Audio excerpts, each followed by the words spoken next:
In the headlines, Nigeria President-elect Bola Tinubu arrives Abuja after 1 month in Europe ahead of transition. Inspector General of Police launches probe into Adamawa Resident Electoral Commissioner's role in controversial election. Flood submerges houses, many displaced in Jalingo metropolis of Taraba. And on the foreign scene, death toll in Kenyan starvation cult rises to 58. Hello and welcome to the news update on Trust TV. I am Ayuba Ilya. Thanks for joining.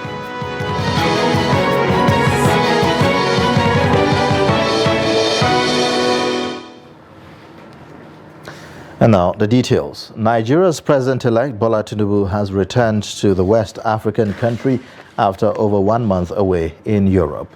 The aircraft that conveyed the former Lagos State governor touched down at the Nnamdi Azikiwe International Airport in Abuja around 4:30 p.m. on Monday.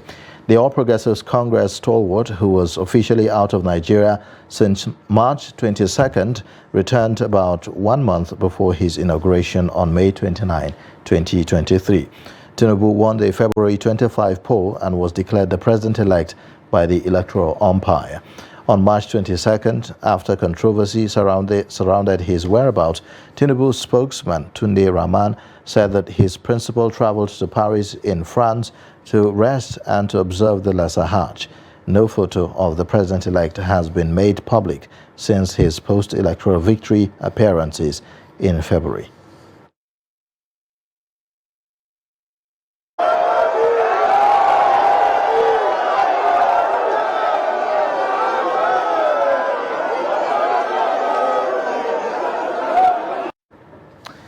In the meantime, the incoming President Bola Ahmed Tinubu has been called upon to give priority to tackling insecurity and unemployment on assumption of office, as these has been described as major issues confronting the country now. The Kwara State chairman of the Christian Association of Nigeria, Sunday Timothy Adewole, gave the advice during a church program in Ilorin. The Christian leader also mentioned the need to tackle epileptic power supply in the country, which he said, if improved, will enhance the economy of the country. Where any government that is coming in now, we want to charge the President-elect Tinubu to please, the first assignment is to work on the security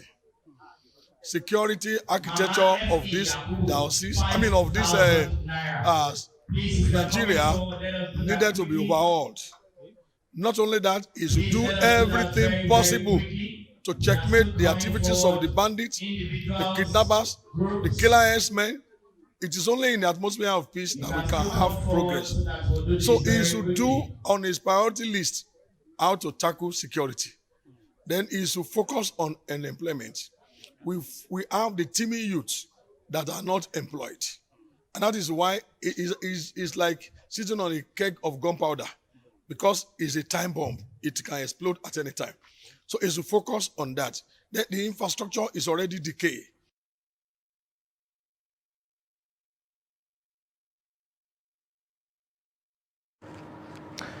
The Inspector General of Police has sanctioned an investigation into the role of the Resident Electoral Commissioner in charge of Adamawa State, Hudu Yunusa Ari, in the recently held supplementary Adamawa State governorship election. This comes after the Commission's appeal to the IGP seeking an investigation and possible prosecution of Yunusa Ari over allegations of misconduct. The Force Public Relations Officer, Olumuyiwa Adejobi, in a statement on Sunday, said that the police is in receipt of the letter from INEC dated April 18, 2023, detailing the alleged impropriety of the actions of Hudu Yunusa Ari, the Adamawa State Resident Electoral Commissioner. Adejobi noted that the commission called on the police to investigate and possibly prosecute the REC for his actions. He added that the Inspector General has directed an investigative team to work in collaboration with the INEC to expedite action on the contents of the letter.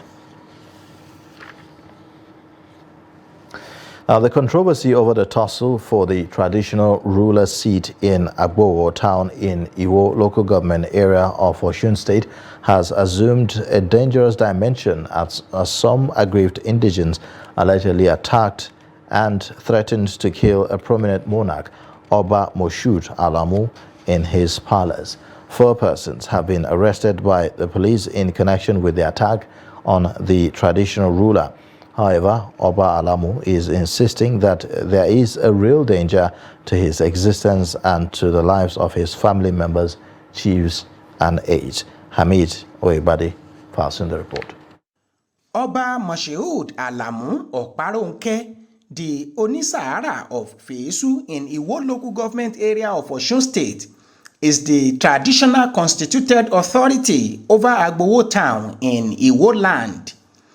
Oba Alamu appointed district heads, known as Baale in Yoruba parlance, to be in charge of towns under him for administrative convenience.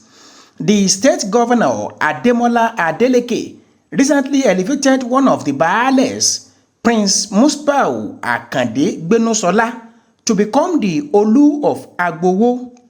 But those aggrieved by Akande's promotion by the governor unleashed their anger on Oba Alamu. They said that they wanted to kill me because the government promoted Olu of Agbowo, that is Musbau Gbenusola, to Obashi. So the state government has the power to promote anybody from Baale to Oba, not chief, not ordinary chief, but anybody that become Baale, they can promote. The state government has the right for the promotion. So that is how they said I'm the one that promoted. I say, oh, how can I do it? The state government, you don't see the paper. But not all residents of Agbowo are unhappy with the elevation of Oba Akande. In fact, some are delighted because of his antecedents when he served as Baale. See the pronouncement of our Baale Gbenusola being promoted to be king in our community here. We are very happy with the pronouncement and we are very supportive with that man because Baba Gbenusola is a very good man in the environment. So we are grateful and we are happy and we are thanking the governor of Osun State for bestowing us this opportunity. We are grateful. It is a welcome development. In fact, the people of Agbowo are very grateful to our amiable governor.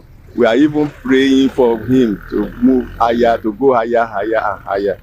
The new Oba, Musbau Akande Gbenusola, appealed to people of Agbowo to continue to live peacefully and warned that whoever that goes against the law will not go scot-free. My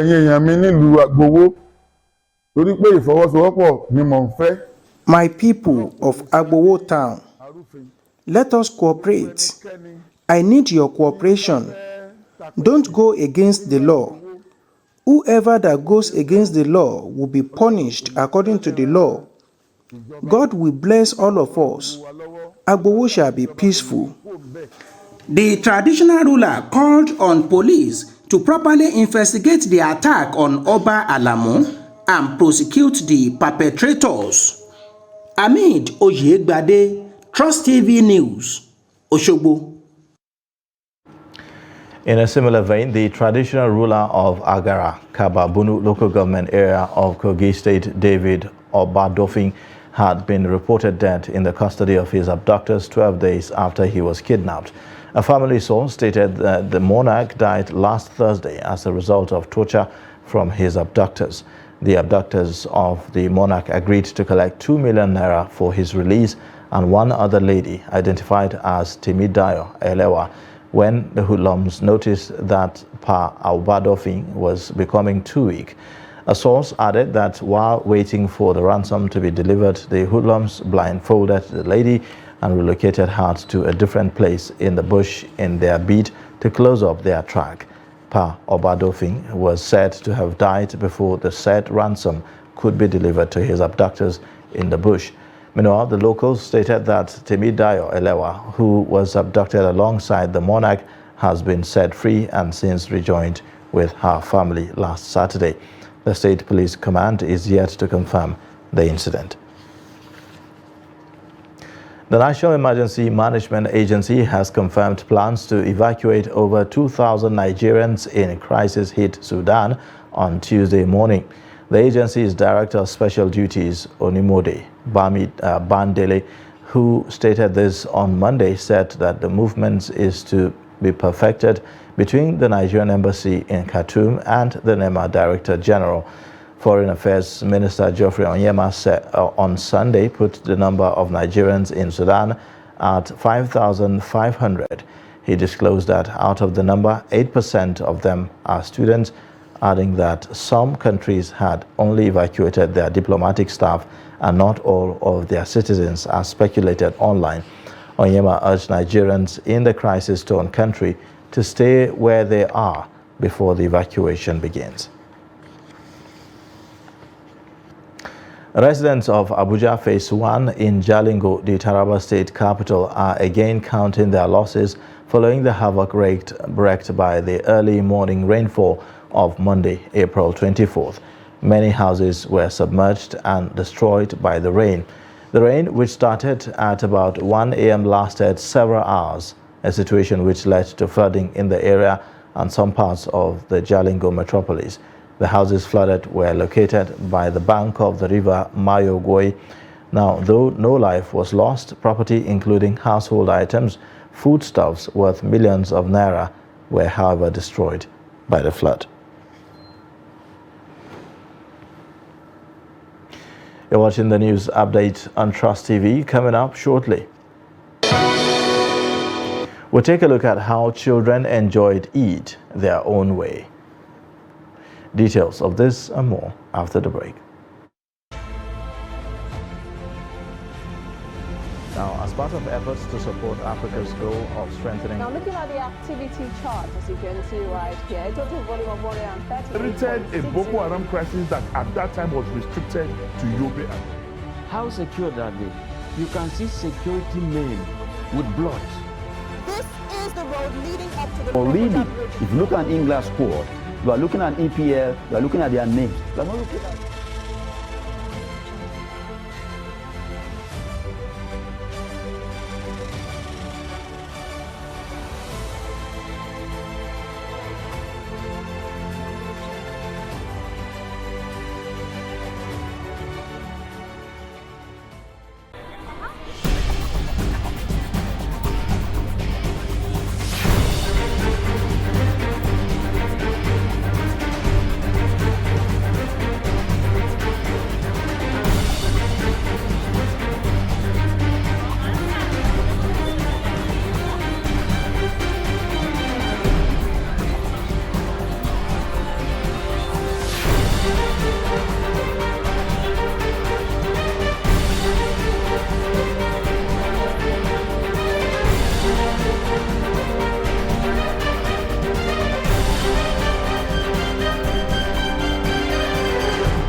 Trust TV, documenting the Nigerian story.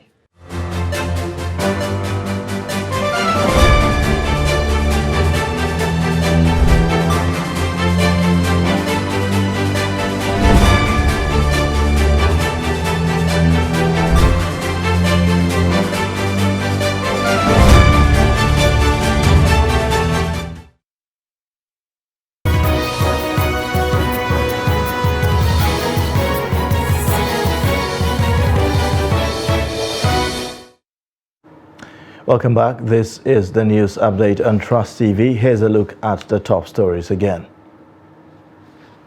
Nigeria President-elect Bola Tinubu arrives Abuja after 1 month in Europe ahead of transition. Inspector General of Police launches probe into Adama Resident Electoral Commissioner's role in controversial election. The National Emergency Management Agency has warned Nigerians to be prepared for serious lightning in the month of May. The agency said that the country will experience about 2.9 million lightning strikes during the month under review. NEMA has therefore warned Nigerians to remain indoors whenever lightning occurs. According to NEMA, South-South, Southeast, North-Central and the Northeast states will experience more intense lightning strikes. Now, barely days after Eid al-Fitr in Nigeria, children in rural communities of Katsina State continue to pay Salah visits to relatives, family and friends. In this process, gifts in cash or materials exchange hands in appreciation, a situation that makes relationships solid, all in the spirit of Salah. This transfer of culture and traditions from one generation to another has been sustained, especially amongst Hausa Fulani of northern Nigeria. Abdullahi Yamadi visits some rural communities in Mani, Rimi and Keita local government areas of Katsina State and files in this report. From generation to generation, some beautiful Hausa Fulani cultures have persevered down the years. Many cultural practices have, on the other hand, suffered a serious setback, while few others are either at the verge of extinction or distorted. Happily, the tradition of Hausa Fulani people to organize some cultural events which spans at least a week after each Salah festival is still going strongly. Children save some pocket money to enable them attend and participate in some plays and performances at some of these cultural events.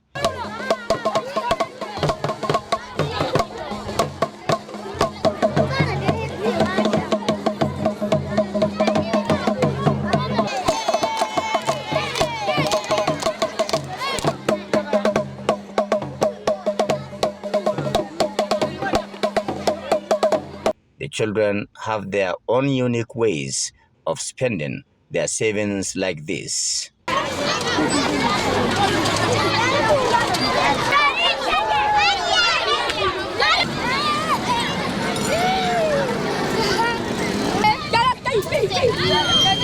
Many have forgotten this local drink, Kolora, at marketplaces during each Salah festival in northern Nigeria.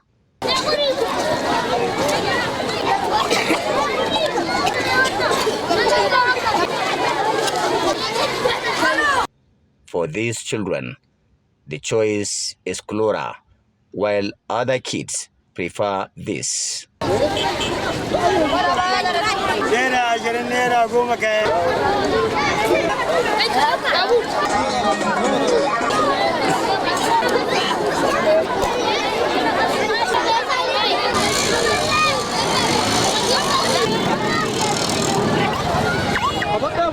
However, some children are not only here for this plays and performances, but are here to make new friends, hang out, and pose for photographs at Jani Village Square Photo Shop. Some elderly people speak on the rich cultural heritage and its socio-economic impact on the residents. As far as I know, this culture has been here for over 50 years, and each Salah, children converge here to enjoy themselves their own ways. We have special drummers, dancers and singers, mostly at night. Observers say traditions and cultures like this may soon disappear if nothing is done urgently to improve, consolidate and preserve them. Abdullahi Ismail Ahmadi, Trust Television News, Katsina. Well, we do apologize for the mix-up there. Now, the National Bureau of Statistics says that the average price of 5 kg cooking gas increased from 4,600 naira recorded in February to 4,610 naira in March. This is contained in the Bureau's Cooking Gas Price Watch for March 2023, released on Monday in Abuja. The report said that the March 2023 price represented a 0.22% increase compared to what was obtained in February 2023. It said on a year-on-year basis, the increase was 22.03% from 3,778 naira recorded in March 2022. On state profile analysis, the report showed that the Kwara recorded the highest average price of 4,962 naira for 5 kg cooking gas, followed by Abuja at 4,940 naira and Adama at 4,915 naira. It said, on the other hand, Rivers recorded the lowest price at 4,204 naira, followed by Abia and Anambra at 4,220 naira and 4,232 naira, respectively. On the foreign scene, Kenyan police have recorded 58 bodies, mostly from mass graves in a forest in eastern Kenya, thought to be followers of a Christian cult who believed they would go to heaven if they starved themselves. The Kenyan Red Cross said 112 people have been reported missing to a tracing and counseling desk it has set up at a local hospital. The death toll, which has repeatedly risen as exhumations have been carried out, could rise further. Followers of the self-proclaimed Good News International Church had been living in several secluded settlements in an 800-acre area within the Shakahola forest. Kenya's police chief, Japhet Kome, visited the scene and said that the deceased included 50 people found in mass graves, as well as 8 who were found alive and emaciated, but later died. He later added that 29 survivors have been rescued and police were still searching for potential others. About 60 civilians have been killed in a village in northern Burkina Faso, according to the local prosecutor, who announced an investigation into the attack. Citing information from police prosecutor Lamine Kabore, said that the attack took place in the village of Karma near the border with Mali. Armed groups are thought to control about 40% of Burkina Faso in regional unrest that began in Mali in 2012 when hardline groups hijacked a Tuareg separatist uprising. Now, Burkina Faso's military rulers this month announced a general mobilization as part of a plan to regain a territory lost to armed groups linked to Al-Qaeda and ISIL. And in sports news, the Nigerian Volleyball Federation has invited 16 female players to a national training camp which opened in Kaduna on April 22nd. According to NVBF, the camp is expected to prepare players for upcoming Girls Under-19 World Championship in Croatia and the CAVB Girls Under-19 African Championship.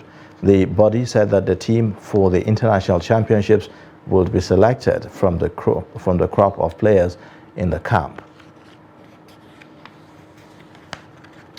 The pavilion, which is currently hosting the first Abuja International Marathon Expo, has become a mecca of sorts as long-distance race enthusiasts from within and outside the federal capital daily came to collect their running kits in readiness for FCT's first international marathon.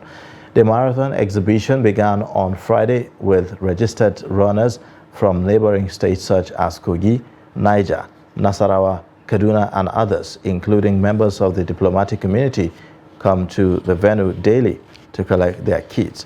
The Abuja International Marathon is classified into 3 categories: 5-kilometer student run, 10-kilometer family run, and 42,195 full marathons.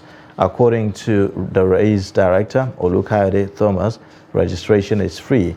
It will close on April 28, 2023, which is the last day of the expo. And that's it for the news update. You can watch more via all our social media platforms and also on our YouTube live stream. I am Ayuba Ila. Thanks for watching. Bye for now.